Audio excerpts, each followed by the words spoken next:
Senior citizen ವಯಸ್ಸಾದ ಮೇಲೆ ನಿಮ್ಮನ್ನು ಯಾರೂ ಕಡೆಗಾಣಿಸಬಾರ್ದಾ? ಆಗಿದ್ದರೆ ಪ್ರತಿ ತಿಂಗಳು ನಿಮ್ಮ ಖಾತೆಗೆ ಬರುತ್ತೆ ಹಣ. ನಮಸ್ಕಾರ ಸ್ನೇಹಿತರೆ, ಉಪಯುಕ್ತ ಮಾಹಿತಿ ಚಾನಲ್ಗೆ ಸ್ವಾಗತ. ಸೀನಿಯರ್ ಸಿಟಿಸನ್ ನಿವೃತ್ತರಾದವರಿಗೆ, ವಿಶೇಷವಾಗಿ 60 ವರ್ಷ ದಾಟಿದ ಮಹಿಳೆಯರಿಗೆ ಇದಕ್ಕಿಂತ ಉತ್ತಮ ಯೋಜನೆ ಇನ್ನೊಂದಿಲ್ಲ. ಇದು ಹಿರಿಯ ನಾಗರಿಕರ ಉಳಿತಾಯ ಯೋಜನೆ, ಸೀನಿಯರ್ ಸಿಟಿಸನ್ ಸೇವಿಂಗ್ ಸ್ಕೀಮ್. 60 ದಾಟಿದ ಮೇಲೆ ಜೀವನದ ಆಟವೇ ಬದಲಾಗುತ್ತೆ.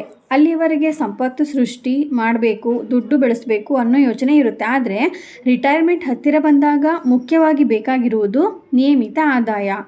ಅದರಲ್ಲೂ ನಮ್ಮ ಹಿರಿಯ ಮಹಿಳೆಯರು ಜೀವನವಿಡೀ ಕಷ್ಟಪಟ್ಟು ಉಳಿಸಿದ ದುಡ್ಡನ್ನು ಎಲ್ಲೋ ಹಾಕಿ ಸುಟ್ಟುಕೊಳ್ಳಲು ಇಷ್ಟಪಡುವುದಿಲ್ಲ. ಅವರಿಗೆ ಬೇಕಾಗಿರುವುದು ಅಸಲು ಭದ್ರವಾಗಿರುವ ಸುರಕ್ಷಿತ ಹೂಡಿಕೆ, ಸೇಫ್ ಇನ್ವೆಸ್ಟ್ಮೆಂಟ್. ಈ ಹಣದಿಂದ ಪ್ರತಿ ತಿಂಗಳು ಮನೆಯ ಖರ್ಚಿಗೆ, ಔಷಧಿ, ಆಸ್ಪತ್ರೆಗೆ ಬೇಕಾದ ಹಣ ಬಂದರೆ ಸಾಕು. ಹಾಗಾದರೆ ನಿಮ್ಮ ನಿವೃತ್ತಿ ಜೀವನವನ್ನು ಆರಾಮವಾಗಿ ಕಳೆಯಲು ಕೆಲವು ಸೂಪರ್ ಐಡಿಯಾಗಳು ಇಲ್ಲಿವೆ. ಎಲ್ಲ ಹೂಡಿಕೆಗಿಂತ ಮೊದಲು ನೀವು ಈ ಒಂದು ಕೆಲಸ ಮಾಡಲೇಬೇಕು. ನಿಮ್ಮ 9 ರಿಂದ 12 ತಿಂಗಳ ಖರ್ಚಿಗೆ ಆಗುವಷ್ಟು ಹಣವನ್ನು ಒಂದು ಪ್ರತ್ಯೇಕ ಖಾತೆಯಲ್ಲಿ ಇಡಿ. ಇದನ್ನು ನಿಮ್ಮ ಸೇವಿಂಗ್ಸ್ ಅಕೌಂಟ್ ಅಥವಾ 1-2 ತಿಂಗಳ FDಯಲ್ಲಿ ಇಡಬಹುದು. ಇದಕ್ಕಿಂತ ಆಸ್ಪತ್ರೆ ಖರ್ಚು ಬಂತು, ಮನೆಯಲ್ಲಿ ಏನಾದರೂ ರಿಪೇರಿ ಬಂತು ಅಂದರೆ ಈ ದುಡ್ಡು ನಿಮ್ಮನ್ನು ಕಾಪಾಡುತ್ತೆ. ಇದಕ್ಕಾಗಿ ನಿಮ್ಮ ಬೇರೆ ಹೂಡಿಕೆಗಳನ್ನು ಮುರಿಯುವ ಪ್ರಸಂಗ ಬರುವುದಿಲ್ಲ. ನಿವೃತ್ತರಾದವರಿಗೆ, ವಿಶೇಷವಾಗಿ 60 ವರ್ಷ ದಾಟಿದ ಮಹಿಳೆಯರಿಗೆ ಇದಕ್ಕಿಂತ ಉತ್ತಮ ಯೋಜನೆ ಇನ್ನೊಂದಿಲ್ಲ. ಇದು ಹಿರಿಯ ನಾಗರಿಕರ ಉಳಿತಾಯ ಯೋಜನೆ. ಇದು ಪಕ್ಕಾ ಸರ್ಕಾರಿ ಯೋಜನೆ. ಹಾಗಾಗಿ ನಿಮ್ಮ ಹಣ 100% ಸುರಕ್ಷಿತ. ಸದ್ಯಕ್ಕೆ ವರ್ಷಕ್ಕೆ ಬರೋಬ್ಬರಿ 8.2% ಬಡ್ಡಿ ಸಿಗುತ್ತಿದೆ. ನೀವು ಹಾಕಿದ ಹಣಕ್ಕೆ ಪ್ರತಿ 3 ತಿಂಗಳಿಗೊಮ್ಮೆ ಬಡ್ಡಿ ನಿಮ್ಮ ಬ್ಯಾಂಕ್ ಖಾತೆಗೆ ಬಂದು ಬೀಳುತ್ತೆ. ಒಬ್ಬರು 30 ಲಕ್ಷ ರೂಪಾಯಿಗಳವರೆಗೆ.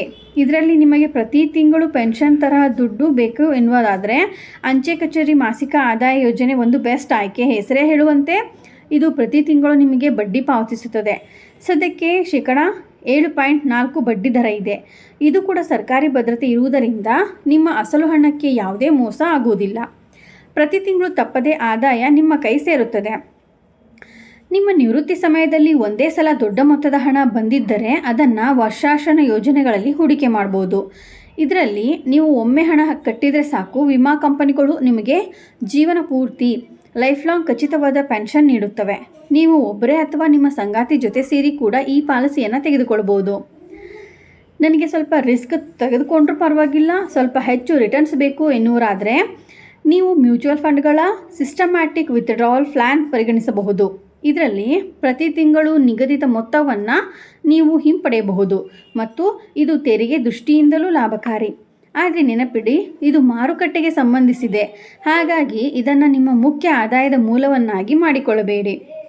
ನೋಡಿದ್ರಲ್ಲ, 60ರ ನಂತರವೂ ಆರಾಮಾಗಿ ಇರಲು ಎಷ್ಟೆಲ್ಲ ದಾರಿಗಳಿವೆ.